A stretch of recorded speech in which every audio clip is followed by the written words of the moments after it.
kids. This is the Taste from Kids Reading Corner 207.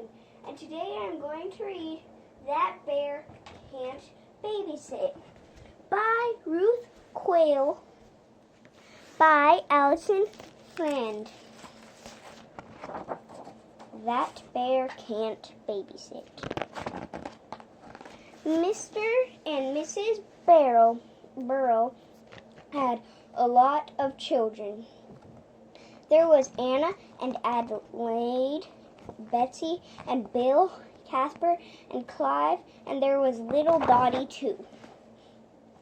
Most of the time, everything was just fine, but one Friday an invitation arrived, and, well, things got a bit tricky. "Ooh," said Mrs. Burrow, "a party." And then she looked at her children. "We can't, oh dear," she said. "We can't possibly go." "We can," said Mr. Burrow. "We'll get a babysitter." They put a sign, but nobody knocked, nobody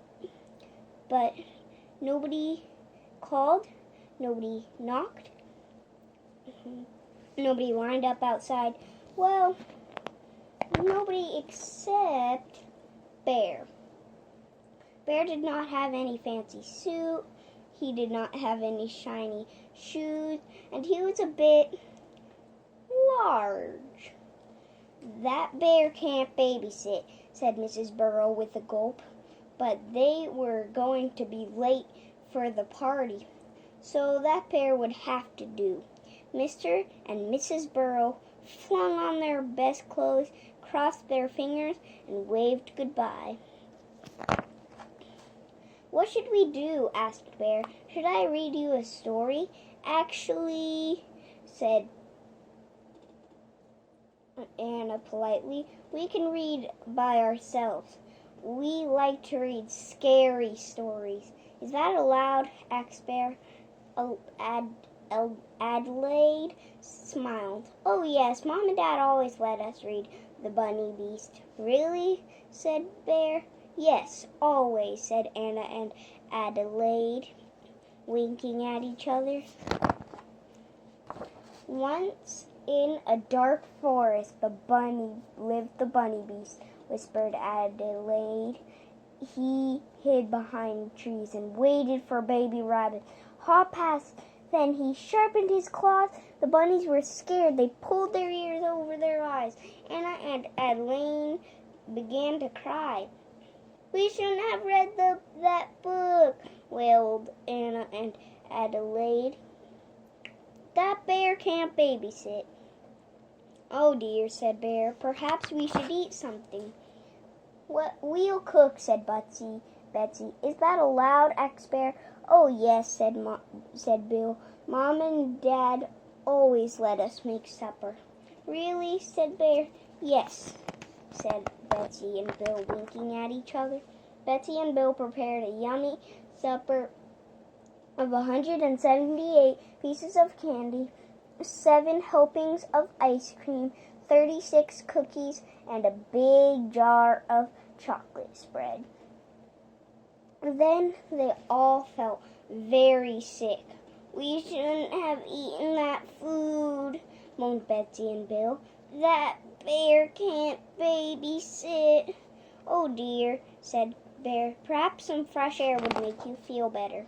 Casper and Clive ran straight for the hose. "Is that allowed?" asked Bear. "Oh yes," said Casper, nudging Clive. "Mom and Dad always let us water the garden." "Really?" said Bear. "Yes, always," said Casper and Clive, winking at each other. Casper and Clive squirted the hose at Betsy and Bill. Betsy and Bill threw a bucket of water at Anna and Adelaide, and Anna and Adelaide poured the watering can over Casper and Clyde. Everyone was wet, cold, and miserable. "We shouldn't have played with the hose," cried Casper and Clive. "That bear can't babysit. That bear is hopeless. That bear is..." "Bear, what are you doing?" "Oh," said Bear, "I'm building a ship. I'm going on an adventure. Wait, said the bunnies. Can we come too? They helped Bear build the ship with room for everyone, even Dottie. Then they set sail and forgot to feel cold or miserable. They'd been exploring for nearly 27 whole minutes when Bear let down the anchor and jumped ashore. Bear, said Betsy and Bill, where are you going? All adventurers need something to eat, said Bear. Wait, called the bunnies. Can we come too? They dug up crunchy carrots, sweet beets, and spicy radishes. The bunnies all ate until their tummies were full, and no one felt sick at all. By then it was dark. I can hear something in the trees, said Anna. What if it's the bunny beast, said Adelaide. We're scared, cried the bunnies, and they pulled their ears down over their eyes. But then Bear said, maybe I should read you a story. Now, once upon a time, there was a family of sleepy little bunnies. One by one, the bunnies gathered around Bear, and one by one fell fast asleep. By the time Mr. and Mrs. Burrow came home, all the bunnies were tucked in bed. Well, Bear, said Mrs. Burrow, how are the bunnies?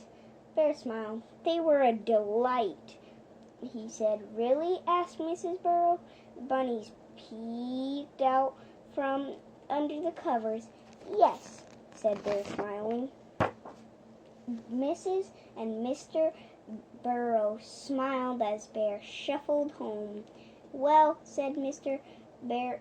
Barrow, that bear can babysit. Yes, said Mr. Barrow. 6 little bunnies, safe and sound. Mrs. Burrow gulped. Wait a minute, she said. Did you say 6? 7 little bunnies, safe and sound. So, the end. So, I thought that book was pretty good. I liked how the bear had to babysit all of them, and then they thought that he couldn't, and then at the end they knew that he could babysit. So, what did you guys think of that? Well, the end. Thanks for listening, and read lots.